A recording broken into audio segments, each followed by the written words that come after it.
kamu tidak tahu apa yang kamu minta. Itu tertulis itu ya. Nah, ini salah satu yang membuat saya bangga sebagai Katolik. Apa itu?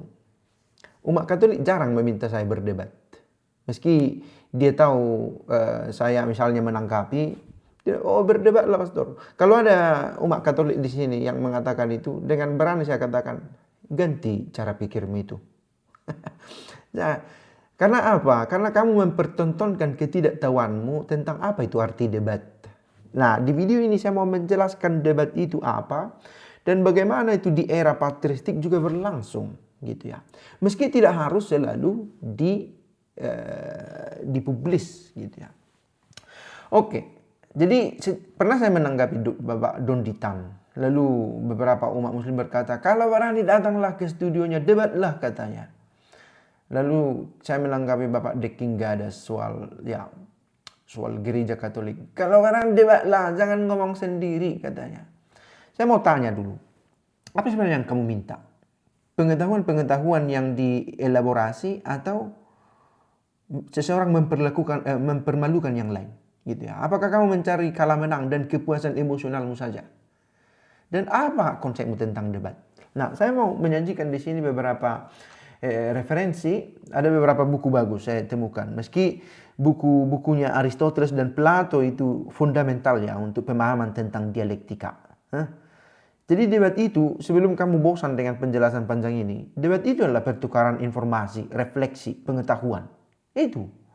Apakah dia tatap muka, apakah lewat tulisan, apakah dia asinkronus debat, atau macam versi, bentuk, itu adalah bentuk media. Poin dari debat adalah ada ideku, ku konfrontasikan dengan ide orang. Apakah lewat mulut, apakah lewat tulisan, apakah lewat Facebook, YouTube, Instagram, macam. Itu adalah media. Jadi banyak bentuk debat dan banyak orientasi, tujuan, intensi dari debat itu. Debat macam mana yang kamu cari? Supaya kamu bisa belajar atau kamu supaya memuaskan rasa menangmu? Oh, kupikir pun pasti dia salah, gitu ya. Atau belajar ke kamu. Jadi tidak semua keinginanmu itu harus dipenuhi. Dan sekali lagi saya bersyukur bahwa tidak banyak Katolik. Mungkin ada ya, tapi tidak banyak yang debatlah pastor katanya. Mengapa? Karena saya melihat, mengapa saya bersyukur di situ? Dia melihat imamat itu sebagai sesuatu yang luhur, gitu ya. Bukan tentang saya, bukan. Karena tanpa imamat orang mungkin tidak akan dengar saya juga. Tapi imamat itu dilihat oleh teman-teman Katolik ini. Yang sense ini banyak hilang dalam Protestantisme, banyak hilang itu.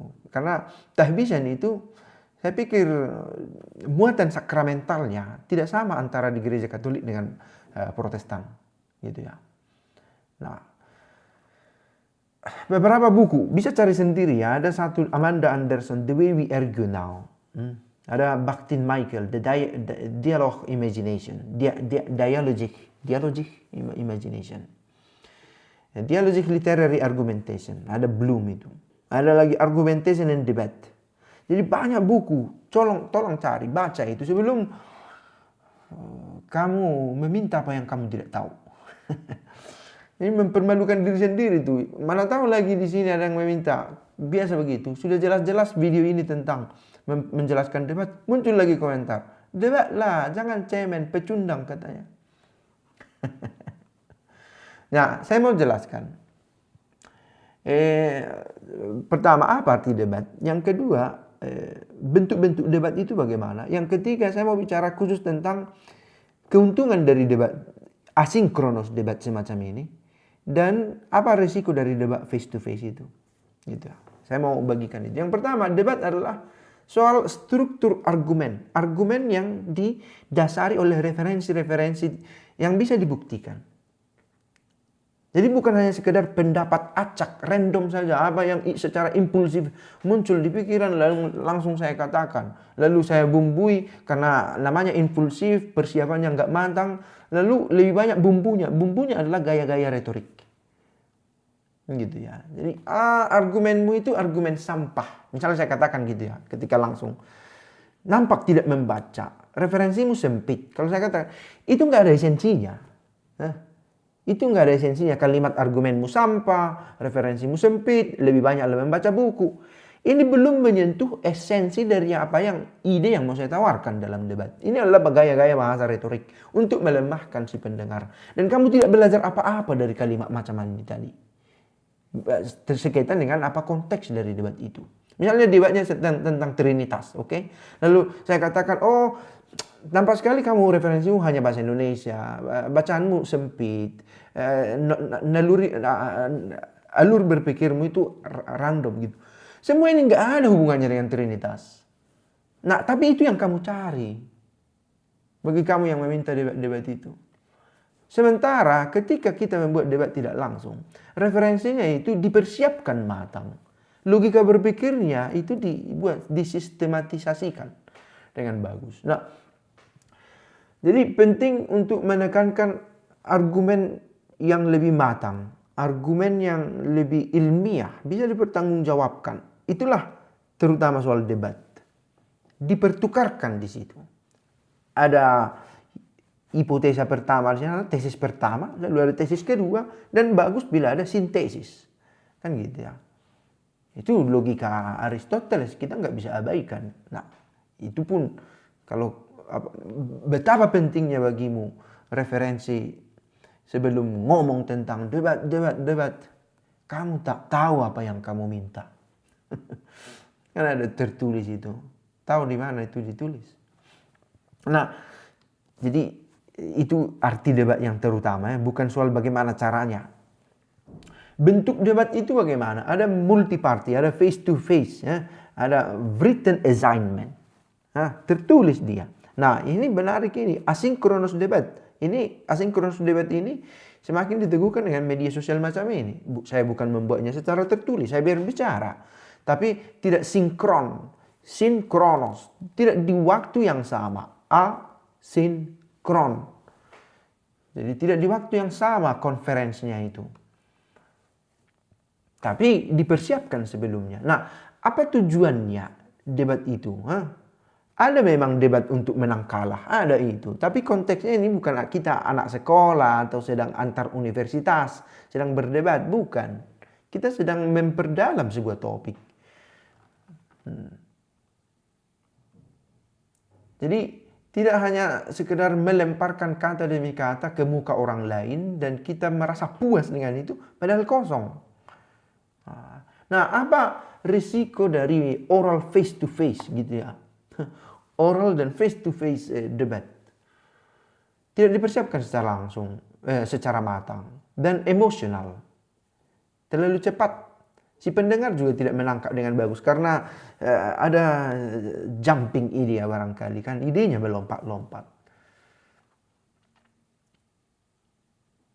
Ruang refleksi di sana hilang, ruang refleksinya hilang. Mau apa? Apa pesan yang mau disampaikan? Jadi dominasi itu suara yang terkuat dan aspek lain yang justru lebih penting di situ adalah kecakapan personal, gitu ya. Kalau ada orang dengan nada suara yang bisa tinggi, bisa rendah, bisa mengontrol audiens dengan kecakapan pribadinya, dia bisa menang dengan referensi yang lemah, gitu ya. Karena keterpukauan kita pada debat itu sudah terpecah antara ide yang dia tawarkan dengan cara how to deliver the idea. No, bagaimana dia memberikan ide itu. Bagaimana dia membuat argumennya itu dikemas dengan baik. Nah, jadi di bapak-bapak gereja terjadi debat. Saya kemarin bahas itu. Basilius itu menulis banyak homili, surat, ada juga traktat tentang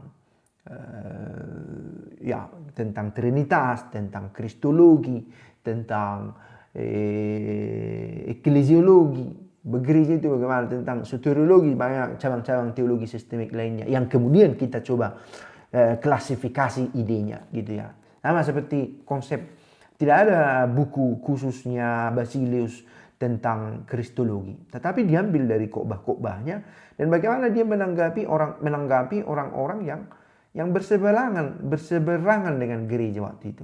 Ada Eunomio, ada Apollinaris, ada golongan pneumatomaki yang menolak Roh Kudus. Mereka Basilius menentang ide itu. Tapi lewat apa? Lewat khotbah, lewat surat-surat, lewat tulisan-tulisan yang membahas tentang Mazmur, tentang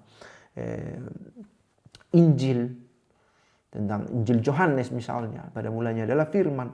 Nah, dia tulis, dia persiapkan, dia refleksikan, gitu ya. Nah, banyak juga kita yang sekarang merasa, oke, saya mau jadi apologet seperti dulu bapak-bapak gereja sebagai apologet. Nggak sama. Jangan hanya lihat bahwa mereka itu membela iman. Mereka itu adalah pelaku iman juga. Mereka berkanjang, berdoa, berpuasa, memimpin gereja, melayani, menjadi uskup, menjadi biarawan. Bagian itu kita menutup mata. Padahal bagian dia berargumen itu langsung kita ambil. Kita nggak melihat dia berefleksi kapan. Apa situasi yang memaksa dia harus menulis, harus berargumen. Jadi konteksnya begitu beda, dan konteks yang berbeda ini menghasilkan kualitas yang berbeda juga. Tentang argumentasi, tentang motif, tentang cita-cita, tentang faktor eksternal yang memaksa kita harus membela iman. Oke, jadi apakah orang menyimak tentang bagaimana debat ini? Saya pikir ini pelajaran yang perlu. Nah, saya merasa sangat perlu sebenarnya membuat konten yang privat ya, yang eksklusif. Karena nggak semua orang siap. Bagus-bagus ide yang saya coba tawarkan, apa muncul komentar? Debatlah, jangan cemen, pecundang. itu nggak nyambung dia. Sayang sekali video bagus menurut saya ya, bahwa isinya, bahwa kemasan, cara penyampaian itu bisa kita bahas lagi ya, soal perlu dikembangkan. Tapi idenya itu sebenarnya bagus, tapi sampai ke orang yang tidak tepat. Sayang sekali. Goalnya nggak dapat. Ciao.